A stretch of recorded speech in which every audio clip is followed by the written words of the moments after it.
Good morning. It is 5:30 a.m. here in the morning, having my coffee, and I'm going to go ahead and do a presenter recap of last night's Dark Age of Man campaign start, session one.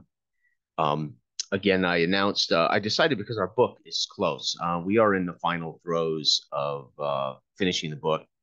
It's getting close now, and we do have a deadline, but you know, it's going to be what it is. But we're hoping to really have this sucker out, hopefully in the next in the in January. We're hoping it's going to be available for order, and it's coming along great. Brian is kicking ass. I mean, there's no doubt this book would not be done without Brian's help.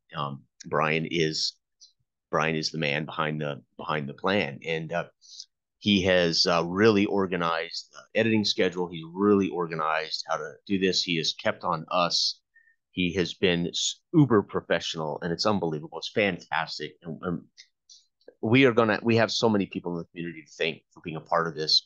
And and the great thing is we've involved friends, we've involved people in the community that we play with and that we know, and it's wonderful to not only achieve this but to achieve it with the help of people in the community. And yes, we have paid artists, and yes, I'm paying Brian to edit, and yes, we've had a line editor, we've paid them, but we wanted to involve our friends in the community. So they were paid, and they are paid. So it's fantastic. And in my opinion, anything else we do using our system, our game company, Candlelight Games, I would like to always include artists and things that are in the community. It's just amazing to work with them and then play with them. Derek has played with us. He's experienced our game with us, and of course, they've all run. I mean, David, I think, has now played in two sessions. He hasn't run one yet. He's played it. So Ivan has play tested one of our games. I think that's on Ivan's channel, right, where he play tested one of our early drafts of Dark Age of Man with us and had a great time. So it has just been fantastic. And Brian, I'm telling you, it is. There's no doubt Brian could do this for a living if he's not already doing some of this as you know part-time work. I don't know, but he is very impressed. He actually has an entire plan, and it is fantastic because at this point we need it because it focuses us on exactly what we need to do to get this book done. So Brian, by the way, on YouTube is Stochastic Agency. He goes by Brian Blather in the community. Fantastic. So thank you, Brian. Right. This is almost a thank you to Brian. And the book is looking from what I mean. We knew the art was going to be great.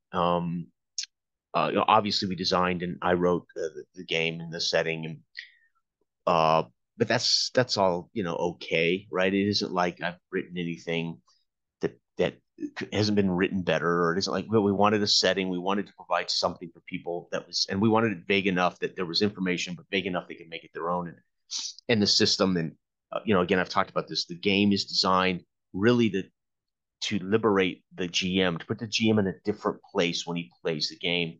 And our book tries to give tools and outline how you can do this a different way, give it a try.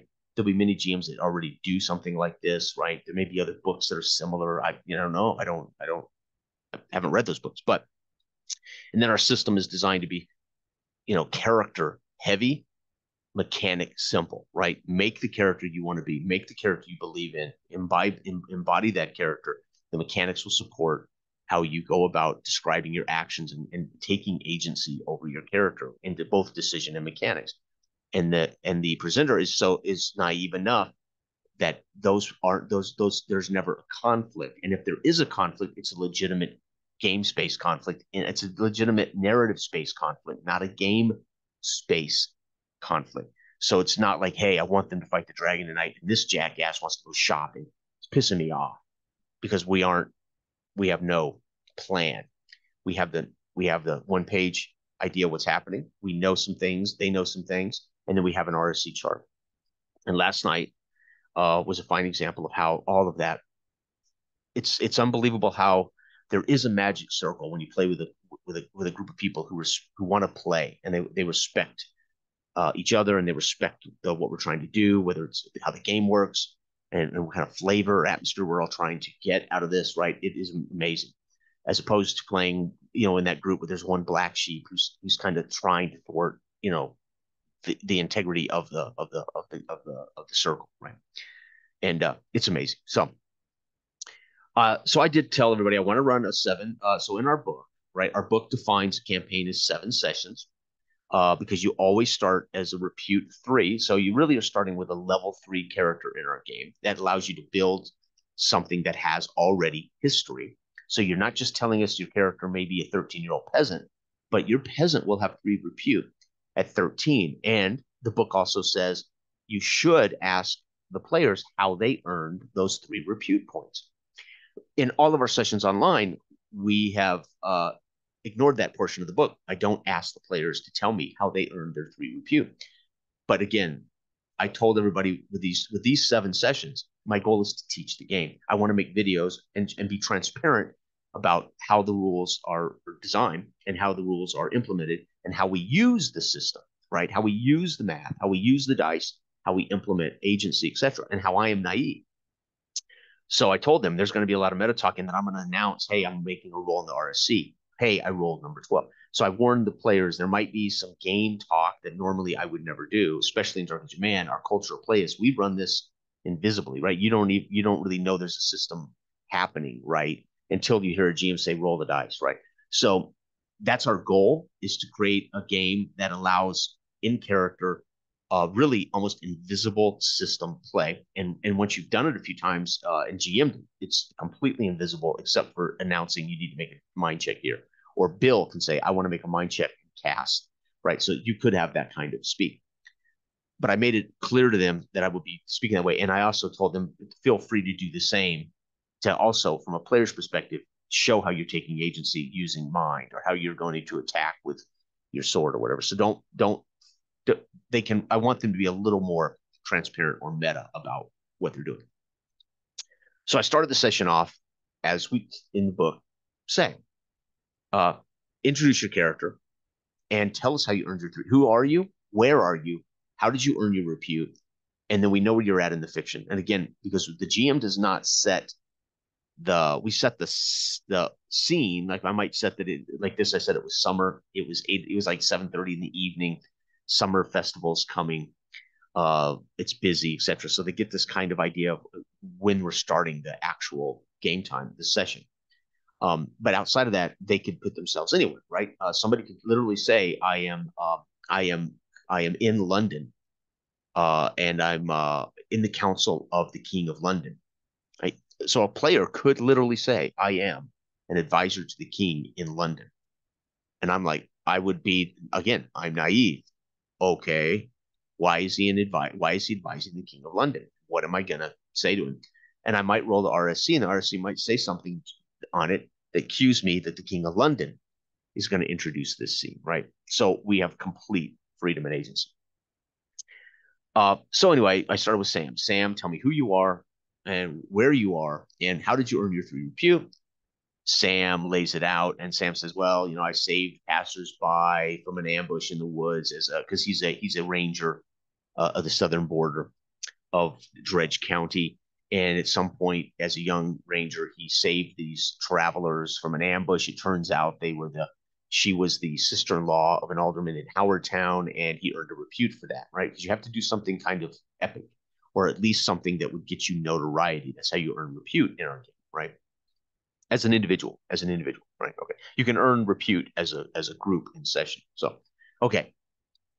His second one was he had saved Washburn's youngest daughter, the 9-year-old girl Joy, as she had been out in the woods, and a boar saved her from a boar attack in the woods. And of course, he was held as a hero, but no other details there. And then his third one was I can't remember what his third repute was. Oh wait, I got it here. Let me see if I can look it up.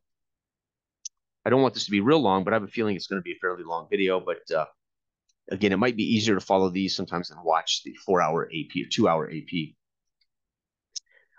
Rescue Joy, stopped a raid. So he was the voice alarm of an impending Irish raid from the west across the river. There had been a point where he had spotted an impending raid and was able to warn the town. and he earned a repute for being a vigilant ranger who saw the threat and then delivered the alarm to town. Brilliant, right? Fits in with his kid that's patrolling the forest in the south, right? Perfect. I want to put that away because I'm probably going to need this to remember Dale's. And then I said to Dale, and I said, "Where are you?" And Wilhelm said, "Well, I'm coming to town. It's 8 o'clock at night. I'm coming into town with pelts. I'm going to deliver the pelts to the tanner for some coin. I'm going to go get an ale at the inn, and I'm going to see this hustle and bustle of all these people coming from everywhere for the impending summer festival." And he said, so he's in the inn having a ale. So we now know who he is. He's Willem, a hunter. He's an actual ranger peasant employed by Saverick to patrol the southern border, right? He's kind of the assistant to Dell's character, Saverick, who is the north border ranger, but he has a prestige of 1. And because Saverick has a prestige of 1, that would make this boy, who's a 0 peasant, technically an assistant or a who would be in second to Saverick.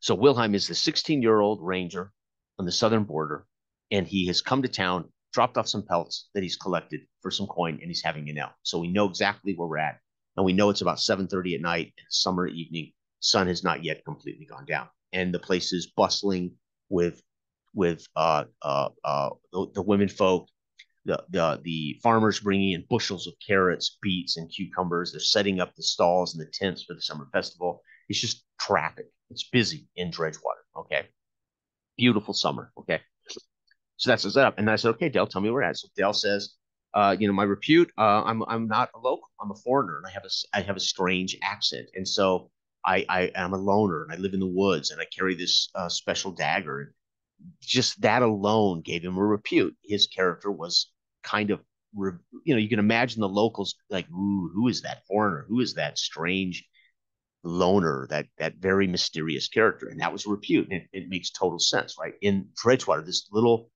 backwoods in England, right? His repute too, Warden. He helped capture in the north an escaped prisoner from Dredgewater and delivered him to Sheriff Danforth. That earned him a repute. And then his third repute, uh, let's see, his third repute was the items he carries, um, the dagger itself, and he had helped, as he is required to lead hunts for Lord Washburn, that he had led a successful boar hunt that was extremely successful. You can imagine it was like an epic boar, and that got him a repute. That when he was tasked to lead a hunt in the north, they landed a great boar, and that was how Saverick became 3 repute. And then we have Faustus, David's character, right? And David's never done this. David did a play test with us, but he's never had to present his character this way. And that by the way, the game that we played with Todd, Dell, and David, where they have to go and negotiate with a Viking that's taken over a town, it was one of the best sessions I've ever had online, and it was just an epic negotiation. The entire session was a negotiation with a Viking at a taken over fort or town, and it was remarkable. And so David was in that with Todd and Dell. I thought it was a fantastic session, but David never really had to build a character. I provided characters. I told him that they were already these guys that, with the Lord. And so this is the first time he had to make a character. It's the first time David had to, and then of course, to give the reasons why his character had to be repute. So David is a late 40-ish scholar, educator, man of the world. And he's somewhat embittered by that, right? He's got this knowledge. He's been around a long time. He knows a lot. He's kind of a master. He's kind of as David describes him, he's kind of a jack of all trades, master of none. But he's also maybe a little bitter about a little bitter maybe about he didn't say bitter, but he said he knows the world so well. He's got some stuff about that, and he tries to keep a balanced attitude about the world because he's a well-rounded man, right? He's not he's not seeing things in black and whiteness. And again, and David says, well, I want to start out backwards here. I am in Dredgewater proper, not far from Blackleaf Inn, with three of my students. I am a tutor to Joy, the daughter of Washburn, and I am tutoring Kath, a daughter of an alderman, and I am tutoring Andir, a son of an alderman. So he is a tutor, and he's got a prestige of one, which allows him to take a kind of a job, or allows him to place himself as an advisor, etc. So David, recognizing the value of the prestige, allows him to be in a way employed, and he chooses to place himself as the tutor for these three prominent children, and the most prominent being Lord Washburn's youngest daughter, Joy. And they're literally, he's there because the kids were curious, wanted to see the tents go up, wanted to see the bunting go out, wanted to see the hustle and bustle of the downtown Dredgewater, right? Then he said, my first repute is I earned a repute because I helped Joy. I actually tutored Joy. Maybe Joy had a learning impediment. We don't know, but he did something special when he with tutoring Joy that earned him a repute and ultimately landed him the job as the tutor. Okay, so that's one repute. Makes complete sense. So we know that he's had this epic breakthrough with Joy. Maybe Joy was having trouble with her Latin, or maybe Joy has an impediment to learning or something, and he had a breakthrough with it. Or maybe she didn't, maybe she wasn't a talkative kid, and somehow Faustus has changed her personality through his kindness or something. We don't know, right? Repute two. He then says he volunteers. This is what I love about this, because again, this is meta, right? This is where we're introducing who we are, where we're at, and how we got here. And so this is meta. There's meta is allowed here. And David said, I was the one that took Joy into the woods when the boar almost killed her, and Willem, thank God, saved her. And ultimately, because he saved her, I was then also, in a way, Willem gave me some credit for helping save her, and that saved me from losing my job. And it actually earned me a repute, along with Willem, as having rescued the girl from the boar. So he has put himself in this situation, all right? And his third repute was he had been a scribe at Howardtown Abbey, and he had been given a letter of merit for his qualifications when he left to be a tutor, scholar, educator, advisor, administrator, accountant, whatever, because he has these skills. And this letter of merit gives him his third repute, and it's a letter from the bishop of the Abbey of Howardtown, and it's what also gave him credentials when he worked with Joy, right? So ties everything beautifully to his character and to the Washburn family and to the young girl Joy. And this will be hard for people to believe, absolutely hard to believe. And I said, okay, gentlemen, we know where we're at now, right? I'm going to roll the first RSC. And I rolled, and it's 12. And in the recording, you'd see this. You actually would see me pull up my RSC, and you'll see number 12 on the chart, or whatever it is, number, I can't remember now. I think it was number 12 on the chart. And in the recording, it would seem crazy. And telling you when I give the recap and telling you, it sounds too good to be true. First roll, number 12, RSC, Joy is missing. And again, part of my goal in doing these campaigns and playing the game transparently was I wanted to point out the timing. When did I roll my first RSC? Gentlemen, I'm doing it now. Normally I wouldn't. I would just roll it. I'd keep it to myself, and I would introduce we would play. There would be no game mechanics that would get in the way of their living in the world, right? And then things would come up naturally, right? Organically. But I want to point out in these sessions how I'm using our game system. So I point out that I'm rolling the first RSC. It is number 12. Right. And then because I couldn't believe it. It was so miraculous. I said, I've got to even tell you guys, this is nuts. Joy is missing. And David, I think it was like, oh man. So I described, and David, this is the great thing about the beginning. David said, yeah, and it's been like wrangling cats, these kids in the market. So because David had said, I'm with the kids in the market, we're seeing how they're putting up tents and everything. And then he said, it's like wrangling cats. When I rolled Joy is missing, I went, dude, while you are wrangling cats, you're yelling at the young 7-year-old calf, come here, calf, you're grabbing calf. And then you see the boy taking a carrot out of a bushel, and he's eating a carrot. And you're like, Andrew, put that carrot down. Come over here. When you turn around, you realize Joy is missing. So our game system, naive, right? I only know what I've got pre-written. I've got an RSC as my primary device of variables. And then how do I become less naive? This is why it's so important to start the first session with learning the characters and hearing the repute, because now I'm less naive, right? I now their characters, their background, their agency actually informs me. So I'm less naive about Sam's character and Sam's situation and Sam's history. I'm less naive about Dell's character. Now I have more to go on. So when he says I'm with Joy, I'm a tutor of Joy. I've got this background of Joy. My RSC had Joy is missing on the chart. I didn't know anything about David's character as far as involving Joy. Sam, I had no idea Sam was going to mention Joy in his repute background. I had put Joy in there because she's just the youngest daughter of Washburn, and it would be an interesting variable to have the Lord Washburn call all people to look for his daughter missing. So you can imagine the entire village of Dredgewater might be set out looking for the girl, right? That's just an event that's happening in Dredgewater during the summer festival. My daughter is missing, and call everybody to hue and cry, go find my daughter, go find my daughter, over hook and crook, by hook and crook, find my daughter. So it's on my RSC as maybe that would be what it looks like. I don't know, but Joy is missing. I said, David, you turn around in the crowd of people in the masses that are coming in from the fields that are going to the Blackheath Inn to have an ale, and they're dropping off bushels of carrots and bushels of beets, and there's women putting up stalls, and they're all meeting in this town center, and it's becoming really crowded, and the sun is setting. You turn around, and the girl is gone. And David immediately yells out and grabs up the other two kids and starts running through the crowd and looking. And he makes a successful mind check, barely, and he sees her beautiful summer dress through the crowd, but it's too high. She's not that tall.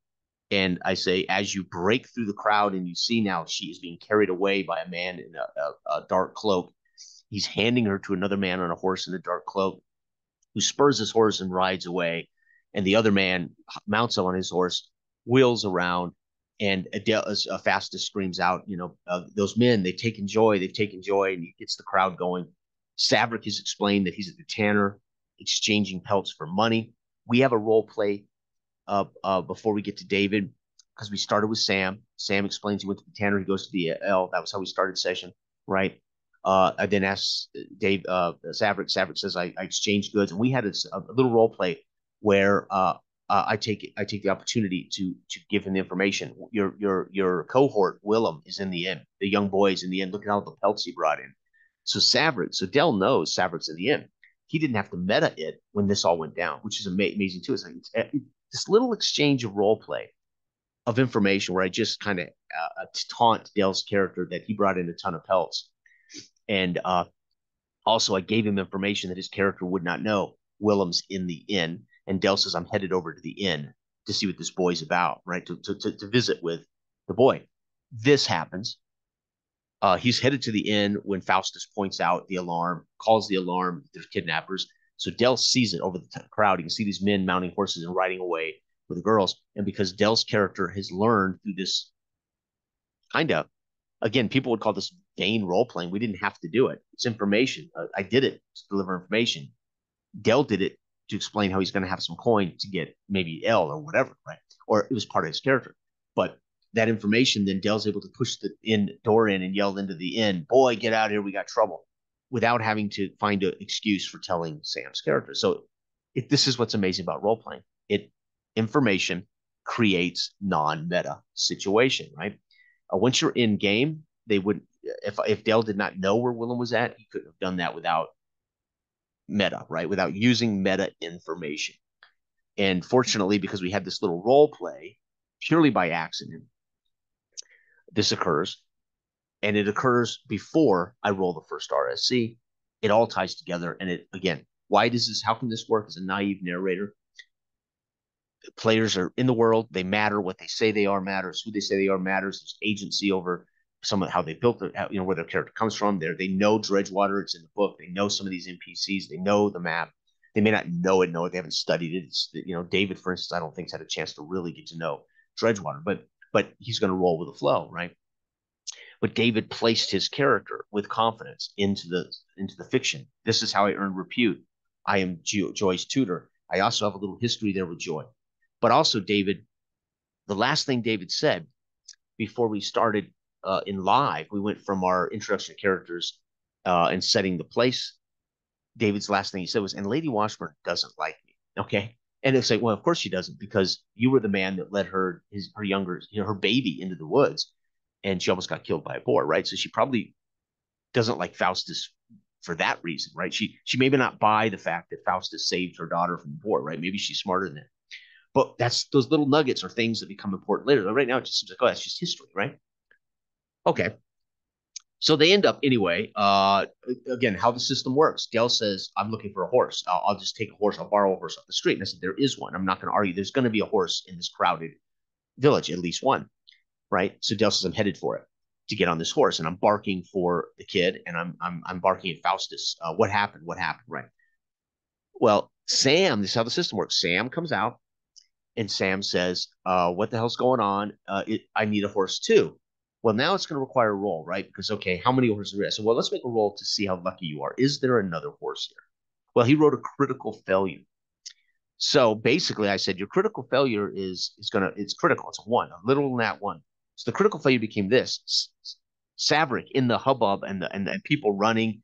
There were people chasing on foot, the men on horse. There were some people running up to the palisade to tell the Lord that his daughter had been kidnapped. Faustus was wrangling the two kids and yelling and pointing.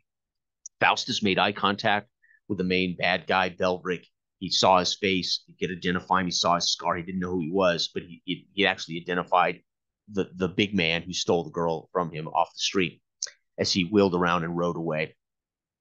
And I said, Saverick, in the confusion and the hubbub, you saw what you thought was a horse, but as you got to it, you realized it was a donkey. So his critical failed role affected the atmosphere. It affected the whole scene. It complicated everything. So not only does Willem not have a horse, he felt so badly he turned Saverick's horse into a mule.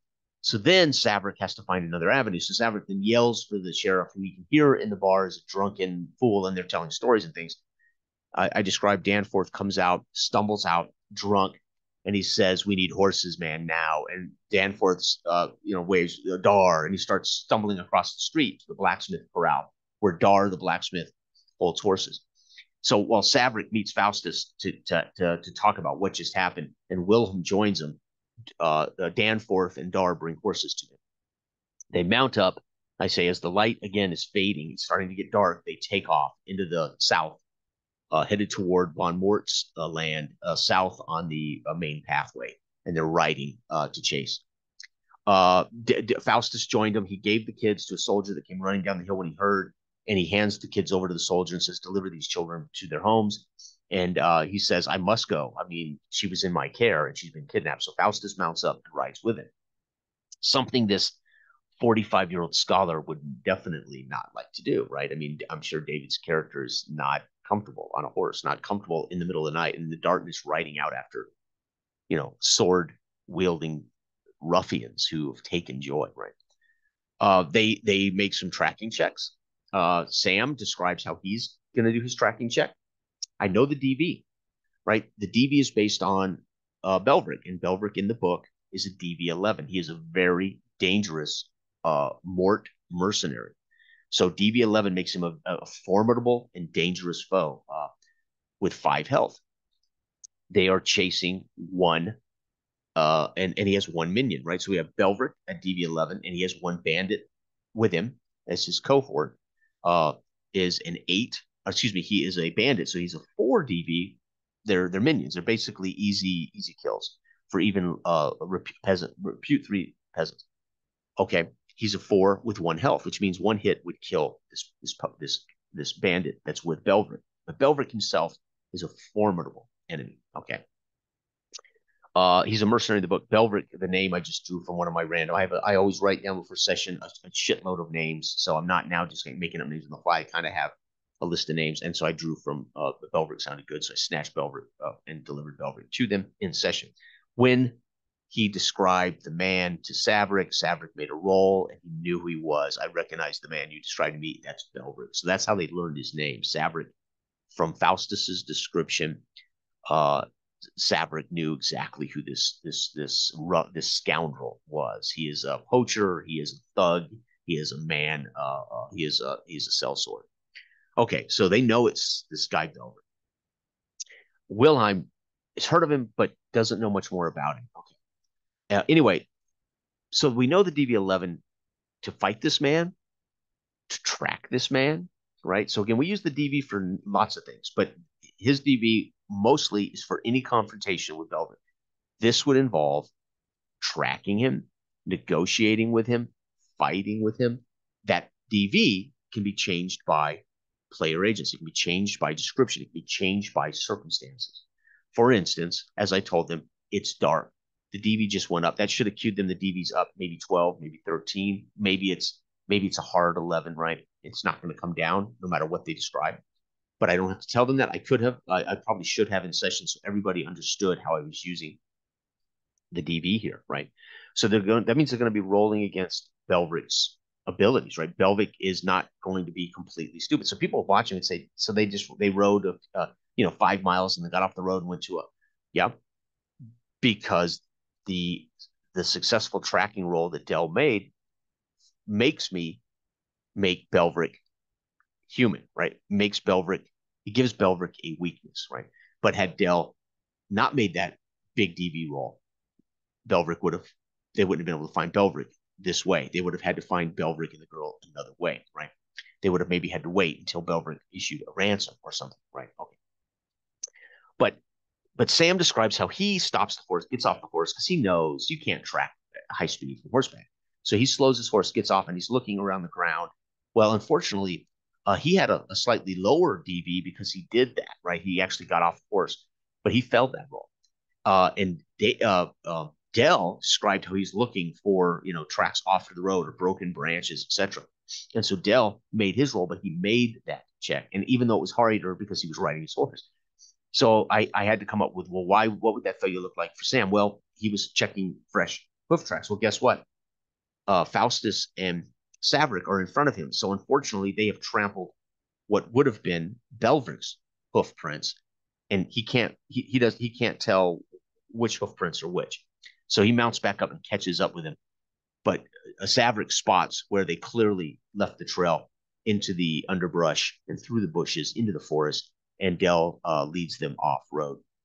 And when they get close enough to see a fire flickering, and they get off the horses, they leave the horses with Faustus. They tell Faustus, hold the horses, and they, as rangers and huntsmen, sneak up to the camp. And as they all arrive and they're all they hear Belvric laughing and telling how it's so easy. The old man had his back turned. I just grabbed the girl. It was so easy to steal this child.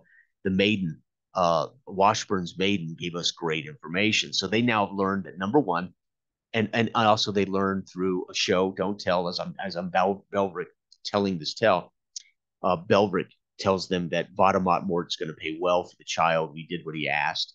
So they learned that Mort hired them to kidnap the child, and they learned that a maiden in the Lord's manse gave them information, right? So they've learned two huge pieces of information in Belvric boasting how easy it was and how much money they're going to make from this deal with Vadamot Mort, the evil bad guy. In our book, South of the Border is an evil lord like Washburn, but he's a bastard who wants Washburn's land. Okay, so he's kind of the bad guy built into our book, right? Okay. Anyway, and so they've learned all this as they creep up on the camp. They hear, and he's eating now, and there's one guy stoking the fire. And on the road, I rolled, and in the session you'll hear me say, "Gentlemen, I'm rolling my second RSC." So while they're making chase in the night on the road, I roll a second RSC, and it happened to be poachers. And I thought, well, okay, I can save this in my back pocket, and later they can run into poachers, or I can have poachers come out of the woods now, or they could be in the woods looking for the right. Matter of fact, I rolled it before they actually had a successful tracking check, right? So I could have had this camp that they stumbled upon poachers and not Belvric, right? But that would have been cheating Dale of his successful track check. But what I did do is said, well, I'm going to tie the poachers to this, and instead of Belvric and one bandit, I gave him 3 minions and they're poachers. So there's Belvric, and now instead of a one lone minion bandit, which is easy to kill, I turned them into 3 poachers, and they become a mob, and that increased their difficulty and their health. And so I just turned that one aid into 2 more aids, and they became poachers at a poacher camp. And Belvric had asked them to help, or is paying them to help him, right? They're all poachers. As they approach, they see the pelts. There's a lot of pelts. They've been living and poaching off the land here probably for a month. So that gets Saveric's ire up a little bit as he sneaks in. They see him around the campfire laughing. They can't see the girl. She's in the mouth of the cave, kind of hidden from the outside the light of the fire. They can see a poacher kind of half in the cave. He's guarding the girl. And then there's one poacher, they're standing with Belveric having a laugh, and there's another poacher there on the ground. They come to their hobbled horses. They have been hobbled, so the horses can eat and move around, but they will not run away in the night. They wouldn't get away. Saverick cuts the hobbles free, and he smacks the horses through the camp. He makes a successful roll here. This roll causes two of the poachers to get knocked down and take damage. And again, they're a mob. So the poachers I'm counting as a DV8 mob. So they have 3 health or 4 health total.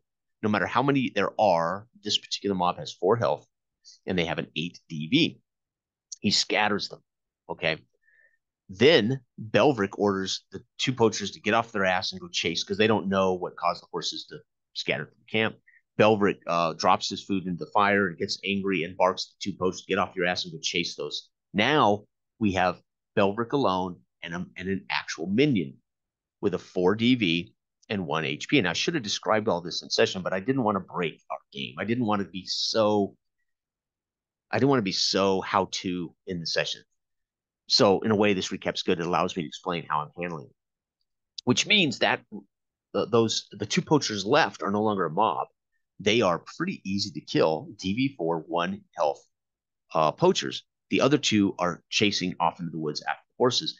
And we have the 1 poacher guarding the girl. We have the other one that was with Belveric stoking the fire, right? They get knocked down. They take off after him. We have 1 poacher left guarding the girl in the mouth of the cave, and we have Belveric. And now that poacher is a DV4 1 health. So now he's very easy to dispatch. But Belveric, they don't know how dangerous Belveric is. They find out pretty quick as Del dives through the camp with his dagger in hand and tries to assault Belveric from the darkness. And he fails the roll. And again, in our game, if you do anything during combat, if there's any failed roll of any kind during combat, as we narrate this scene, it can have effect on whoever rolled it, but it can also have effect on who's in the most dangerous situation. And this becomes dangerous for Del because Del's engaged in combat. If Wilhelm fails a roll, it can either draw Wilhelm into combat or it could actually hurt Del. And we find this out later, how our system works. As Faustus fails, he attempts to, Saverick draws Faustus into the combat by trying to bluff. So this is how, again, the system is so agency. So he tries to bluff Belveric. You're surrounded. I have men in the woods. They're right behind me. And he yells out, "Isn't that right, Faustus?" He draws Faustus into the combat. Remember, he's in an actual sword play combat. Dangerous, right?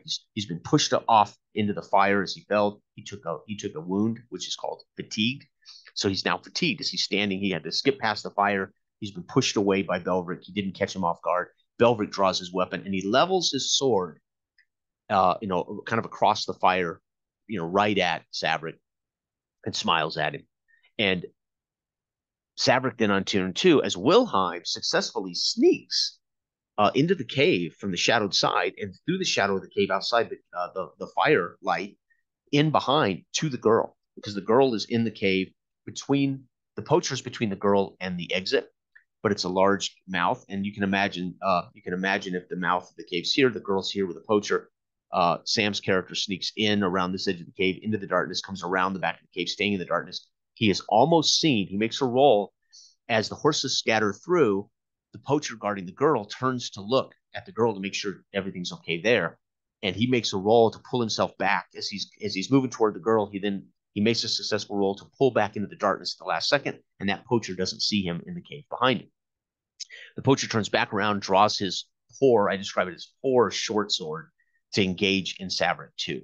So now that frees Wilhelm from combat unless Wilhelm chooses to get involved. Okay, so Poacher 2 joins the melee with Saverick. Saverick attempts to bluff Belveric. Faustus says, "I'm going to use magic, my words of power, and I'm going to cast, like ventriloquism, I'm going to sound like multiple men in the woods." Well, unfortunately, he has been drawn into this particular DV, this combat. Del has involved him, so any failed roll he makes to affect combat could affect him, could affect Del, most naturally, right? He failed. And Belveric looks out into the darkness. He's leveled his sword at Del, and he listens and he hears this old man croak something out, and he smiles and he looks back at Del and he says, basically, "Nice try." And he literally stabs Del in the shoulder, giving him a second wound. he goes from fatigued to battered. So Dell's character now is battered, right? And Dell responds in kind with a quick knife attack. And Dell succeeds twice in a row, affected by some of the other things in camp. For instance, once you wound him, you can lower the DB. So once Belverick was wounded, I lowered his DB a little bit, right? He's not quite as formidable once he's wounded, right? We use hit points for NPCs and monsters, right? Well, a character NPC, you could use wounds. But for Belverick, who is technically a monster stat block, we use hit points. They don't have wounds. So you could fight a dragon that has 15 hit points in this game. That means everybody in a combat with a dragon has to be getting successful rolls, or you can imagine how quickly the dragon could kill everybody in the group. So how does our game stay narrative yet lethal and dangerous when it comes to different creatures? It is health for the creatures, but the wounds for the players are dependent upon successful narrative combat effects. Sabric, Dell, the system, drew Faustus into play. Faustus chose to try to affect the difficulty by casting this. If he did, I would have had Dell then make a prestige check against Belverick at a greater negative. So maybe Belverick would have been down to say a 9 here or an 8, in which he might surrender. Okay, that was the gist of that play that Dell was attempting to do. Player agency. I'm going to bluff this man into surrendering. Right. Again, they don't. I mean, I think they did know his DV. I was again being transparent. I think I told the DV of the mob and of the right. Well, they don't know when it's scattered. I didn't tell them the new DV of the poachers. So Sam really doesn't know the danger of this other poacher. He's a minion. Long story short, during the chaos, he grabs the girl, he cuts her free, and he tells her go around and run to Faustus in the dark alley. Okay. Faustus fails the attempt to send his voice, sound like more men, and Del gets stabbed. Dab dives in and stabs him. Wilhelm draws his bow, successfully shoots the other poacher in the leg, which would kill him. But Sam describes how he doesn't want to kill him; he just wants to wound him badly. Well, that saved his life, but because he technically would be dead. I said he falls and he's holding his wound, screaming, writhing on the ground. He is out of play. I didn't make that clear at first. He discovers that on the next round. But that character, for all intents and purposes, he's not dead. Wilhelm spared his life, but removed him from the combat. So now Wilhelm is treating this guy's wounds, stabilizing him, and tying him up, while Sabric and Belverick are in a melee. Faustus, earlier, before they attacked the camp, the poacher guarding the girl pulled from his waistcoat a cylinder, a scroll holding codicil cylinder, and he's boasting how they're going to get paid well for this too. And he tosses it to Belverick, and Belverick, kind of catches him off guard while he's eating, and he ends up dropping the scroll on the ground near the fire. And Faustus makes a luck check when the horses get through. He says, "What happened to the scroll?" And I said, "Well, he kicks it as he's scrambling away from the horses, as Dell has sent the horses through the camp." That was our SC. That was my third random seed roll. I stopped the game and I said, "I'm making another random seed roll." I rolled Ancient Scroll. So I had the poacher, and I thought, well, I could hold this in my pocket and present it some other time in session. But right here, the session, we're already an hour and a half into session. I'm going to go ahead and present this Ancient Scroll right here as this poacher says, and we have this. We're going to get paid well for this too. And he tosses it to his boss, and his boss drops it and kicks it away. And anyway, the horses almost scatter it. And I did not define that it landed in the fire. I defined that it hit the ground close to the fire. Well, David asks, is that thing in the fire? Is it near the fire? And I said, now you're going to have to make a luck check, because by asking this question, it's a possibility now. Like Sam asking, is there a horse? So our game doesn't say you not only can't have agency, it's saying when you ask a question. So in D&D, it's like, can I see what's down the hall? Right? Part of our system is to say you can communicate that way. Nothing wrong with it. But when you do, you're naive. You're not declaring. You're not making assumptions, right? You're asking a question, and I'm going to ask for a luck check for sure when you do that. It's not a punishment. It is a reprogramming to not ask, in a way, questions, right? And it's not a bad thing. It's just going to make the game more fun. And it was more fun. It's more fun for David to say, where's the scroll? Do I see it? Did it get kicked into the fire? Let's make a luck check and find out. That's part of what our luck's for. So he rolls a successful luck check, and I describe how it's been kicked over to the edge outside the light of the fire around. And so he said, I walk the horses around and I pick up the scroll, right? So this again, luck. If he had failed that luck check, I would have said, yeah, he kicked it into the fire. It's on fire, which might have forced Faustus to dive into the fire to get this thing out if he so choose to, right? I also described that Faustus can hear the other poachers yelling and talking as they're coming back. He then successfully yells out and that I can't remember exactly what David said now, but he yelled something out into the darkness. And the poachers, he made a successful prestige check. Those poachers mounted the horses and rode away. So he spooked those two thugs coming back with the horses. They mounted up, and I said, you can hear them mount up. That you can hear the horses neigh, and you can hear their hooves as they ride away into the darkness. So Faustus has saved the group from two more assailants coming back to camp. Saverick ends up injured. He does suffer a third. I can't remember. We talked about it after session, and then but I haven't watched the session back, but I'm pretty sure he was injured. So Saverick suffered another failed check somewhere that got him an injury. So injury would require healing, and it would require care, and it would require rest for a period of time. So injured now is you've actually suffered an injury that must be attended to. The next would have been dying, which means he literally would have to be treated and he would have to get out of harm's way or he will die. And then the final condition is dead. So Dell was within dying. He was within two more. Dying would have been the next one, which would have required would have required serious treatment and definite rest. But he was not dying, but he was close to one more failed roll involving the combat. Dell's character would have been dying. And then if there had been another failed roll with this extremely dangerous villain, would have been dead. So Saverick came very close in this combat with an 11 DV mercenary bad guy. A very dangerous situations for Saverick. Wilhelm took out the other poacher, was treating him, tied him up, but Saverick did bring him down, and he brought him down enough that I had him surrender. You know, he's been stabbed twice. He technically had 2 hit points left, but again, Saverick is a mercenary. He's paid to do this stuff. He's been caught. He's not going to die for this. So I describe how he ultimately drops his sword in the dirt and he gives up, but he falls to his knees bleeding. And I said his blood is making mud around his boots and his knees. So he's bleeding a little bit.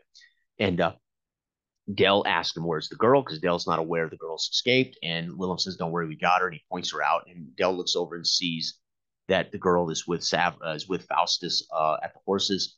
And Dell kills him. He coup de grace him. And of course, Faustus and Wilhelm wanted to take him into custody and take him back, I think, for trial and interrogation. They could have learned something. Well, Saverick didn't work that way. Saverick is kind of a barbarian. As Faustus is learning, there's a reason he has repute 1 of being a foreigner from another place that's kind of a loner Saverick is in a way non-civilized. He comes from another culture. And so they now know what kind of man Saverick is, right? He has displayed it.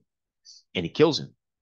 And then they decide, Wilhelm says, we really should have evidence. Or Faustus says, I think we need evidence.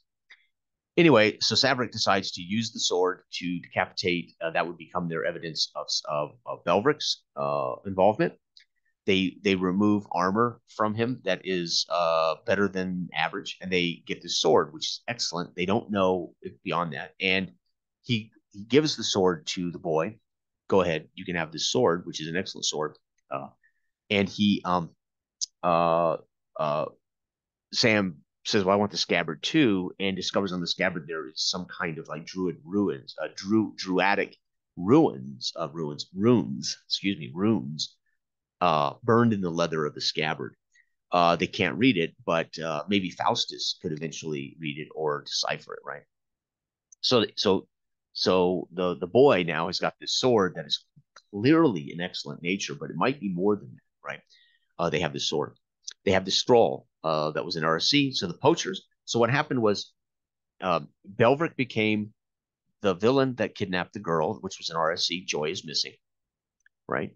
On the ride up, before they made the successful track check, I had rolled poachers. I decided, okay, the man with him was one of the poachers. There will be 2 more poachers at the camp, which gives them a mob, just a minimum to give me a mob, right? Makes it more dangerous, right, for them. And the third roll was Ancient Scroll. That was the only 3 RSCs I used last night.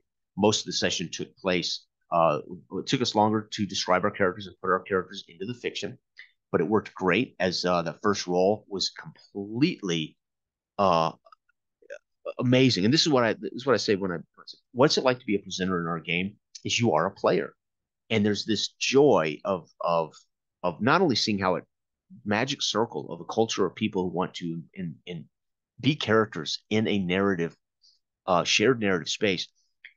Nobody will break it. Nobody is going to fart, as Dell likes to say. No one's going to fart at this table, right? Nobody wants to be the one that ruins this thing. And that doesn't mean you have to be cooperative. Doesn't mean you have to even be together in the same mission, right? I mean, they could be chasing the girl, and Faustus could be back up telling Lord Washburn, "Lord, your daughter was kidnapped." Under my, we could have had two completely different scenes happening. Faustus literally could have taken the children back to the alderman and told the Lord himself, "Your daughter has been taken under my charge." That would have been an amazing piece of the session, and there would have been the RSC of Ancient Scroll might have been brought up in his conversation with Washburn, right? So the RSC becomes something I could introduce in that scene as he gets angry and barks as well. I'm gonna have to go look for my daughter, but here I want you to look at the scroll that just came into my possession. I could slap the scroll. I mean, I could have described, pushing the scroll into the chest of Faustus as he storms out of the room to mount up and go hunt for his daughter, and leaving Faustus with this ancient scroll, right? So I'm naive. I don't know. It's not prepared. All of these variables will naturally come into play. They'll present themselves as a natural place to put them in play, to keep always a thread of a new angle, of a new, again, we call them seeds, random seeds, because you plant the seed and you plant the seed among this fertile soil of what is already happening in the context of our game. And from that sprouts up another branch that we are on, right? So players not being together in a party also keeps this RSC vibrant and live, right? Okay. Okay. Anyway, they end up assessing the situation. They have now they've got one wounded captive in tow. They've learned that there's so many pelts here that they must have been here for a month hiding in this cave and poaching. They do not investigate the cave, so they don't know if there's anything deeper in this cave. They know it's a former kind of bear hole where a bear might be. Obviously, no bear came out of this during the tussle, and these men were camped here, so there's probably not been a bear. He does ask, Sam is smart. Among these pelts, is there a bear hide? And I said, no, these are deer, fox, and rabbit. So Sam thinking, if there's a bear hide here, I know there ain't no bear in that cave, right? So Sam is very smart, right? And Wilhelm, very, very clever. But I say, no, there's no bear hide here. Right? So again, they don't know how deep this cave goes. They don't know what may be in the cave, etc. So they mount back up. They have the girl. They have a prisoner. They have the head of Belvric. Savric has his trophy to take back and say, look what we did, which again is important to Savric as the boy, as the girl. He already has from his repute background, he already has a relationship with this girl and with Faustus, having saved the girl before. So Savric feeling a little like, yeah, I need something to take back to Lord Washburn, right? This is Savric's thinking, right? Savric's like, yeah, well, I need something too. You're kind of my assistant. So we get this amazing thing. But he does present the sword to the boy, which is very cool. I describe how on their ride back in the darkness now, about, you can imagine it's 9:30, 10 o'clock at night, maybe 11 o'clock at night in the darkness, riding back the trail. They run into Lord Washburn with a cadre, with a group of soldiers, and they're in a rush and they're harried, trying to desperately find his daughter. And they run into him on the trail. And I described that there's a meeting. He gets off his horse. He embraces his daughter. He then tells everybody to mount up, and we kind of narrate to expedite as we were getting close to the end of the session. I didn't want to keep these guys up all night. Expedite. There's a kind of a debriefing on horseback as to what happened. He tells Sat he wants both Wilhelm to return to the south. I don't want to see your face in Dredgewater during the summer festival coming up, or during this weekend of the festival. I want Von Mort's nasty deeds dealt with at the border. Wilhelm, go back, do your job. And Savric, he's going to need help. I'm going to send 2 soldiers and you to help him. So abandon your north responsibilities. Go south with Wilhelm. I want you people to stop Von Mort's crap at the border. So he tells them this. And I don't want to see any of your faces around Dredgewater until summer festival is over, until this a very important date on the schedule. And I made it clear that imagine there's one or two times of the year that Washburn's little landhold, his county can make him actual money, or can get him other goods. So this festival allows him to acquire wheat and allows him to acquire vegetables, other vegetables. So his stock in trade is trade with others that are bringing their stock in trade, but also selling his wares. For Washburn, this might be his 5 silver in a year, right?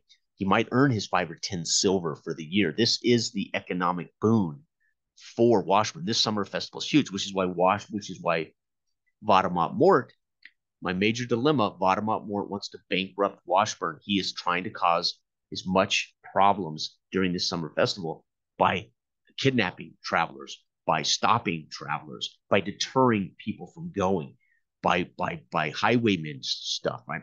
So I've written the major dilemmas. Vadamot Mort is attempting to stop the feast or affect the feast and bankrupt Washburn. He wants his land. So I know the major dilemma. So when I say I'm naive, well, that's the major dilemma that they don't know about. They're going to learn through show, don't tell.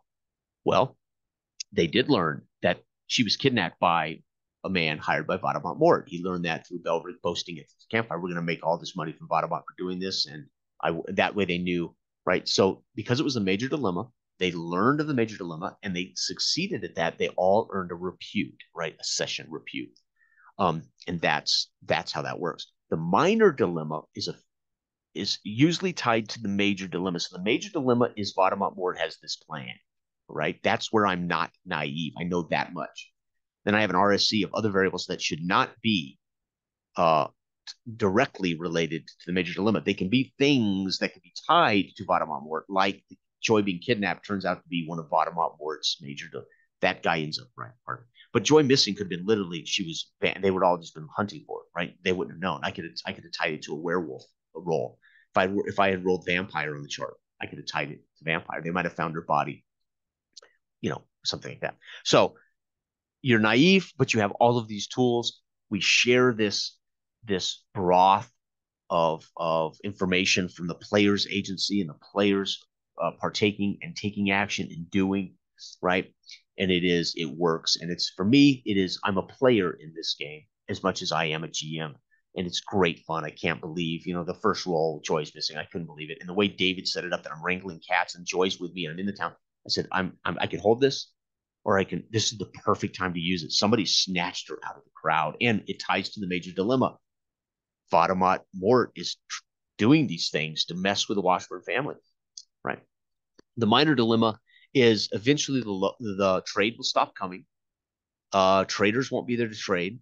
The crops will be burning. Vadamot Mort would continue to do that. The crops would be burned. There would be laborers who will give up the ghost and stop reaping the harvest if they don't do something. So the minor dilemma is the locals and those coming to exchange goods and services and coin will not come, as Vadamot Mort is achieving his goals. So the minor dilemma is the fallout from the major dilemma, right? That's the minor dilemma is tied to that. Okay, that's how that works. That they don't know. They have to learn and play, and they have to learn from me showing, not telling, right? There's no exposition here. There's, hey, crops are burning.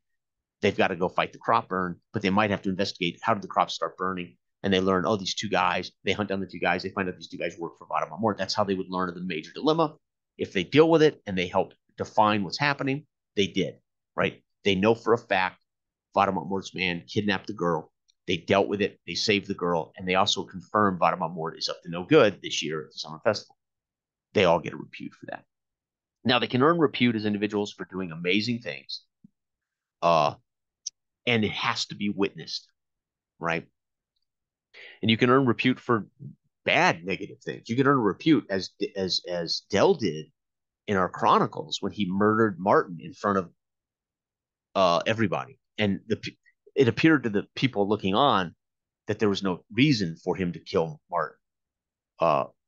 There was a reason for Vidar, and there was a reason that some of us understood, but the people who saw him do it just like cut Martin down in the middle of the street for no reason. So he earned a repute instantly for that, but it was a negative effect on his prestige. He went from a 0 peasant to a -1, an outlaw, a dangerous man that would have been shunned by the community. Sam's character had to negotiate with Lord Washburn to explain that he did it on your behalf, and it saved Dell's character's -1 prestige, got it back to 0. So we had this amazing fallout from that moment. and he was able to spin that repute to improve something else, but he couldn't spend it on his prestige. And not only that, his prestige was marked as a -1 outlaw, a literal outlaw in the eyes of the people of Dredgewater because they saw this act and they didn't have context for it, right? So that's how the system works. Uh, my goal is to run again. We're going to try to do 7 sessions. I told the guys I don't mind rotating GMs. If Dell wants to do one of the sessions of the 7, and if Sam wants to run the session, be awesome. For to do this 7 campaigns and rotate GMs would be amazing fun.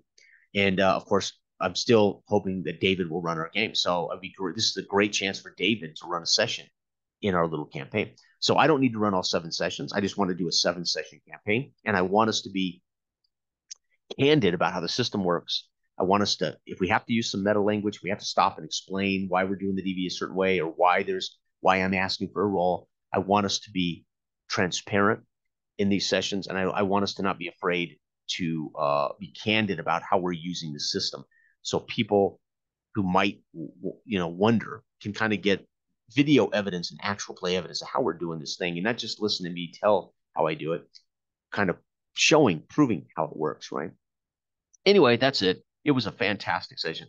As I told the guys last night, I was never inspired really to write a role-playing game. I had years ago come up with my D10 Dragon Slayer game. I then later tried to make an OSR out of that, and then decided the world doesn't need yet another D20 derivative OSR, so I said forget it. We ended up playtesting my original Dragon Slayer game. Mark and Dell on the channel ended up playtesting my D10 Dragon Slayer ideas and game. And Dell and I then, through working on these naive narrator concepts and giving complete player agency using other systems, we then said, you know what, let's write our own game to help facilitate this style of gaming and a system that supports the style of gaming we're doing. And it has been one of the most rewarding experiences of my life, not only as a player in the hobby and as a GM in the hobby, and as a creator, someone who's designed sports tabletop games for years. It has been one of the most rewarding projects of my life as a creator, as a writer, as a gamer, and I cannot wait to finish it and put it out there for the world to enjoy. I told Dell, even if you're not into Dark Ages fantasy gaming, there will be people hopefully that will want the book for the art. They'll want the book to have this art. I mean, just to have the art and the whole project. Many people being involved in the community. So I hope it's of some value to the community, even if they're not interested in naive narrator gaming and they don't really want to have a lot of player agency, or they don't want to be, they don't want to. I'm hoping it's still something to contribute to our greater hobby, the hobby that we all love so much. So thank you guys. Great session last night. And again, not adverse to rotating GM in this campaign. So if anybody, I'm sure Sam and Dell and David may want to give it a go. We'll see. All right. Everybody have a great, great day. Bye.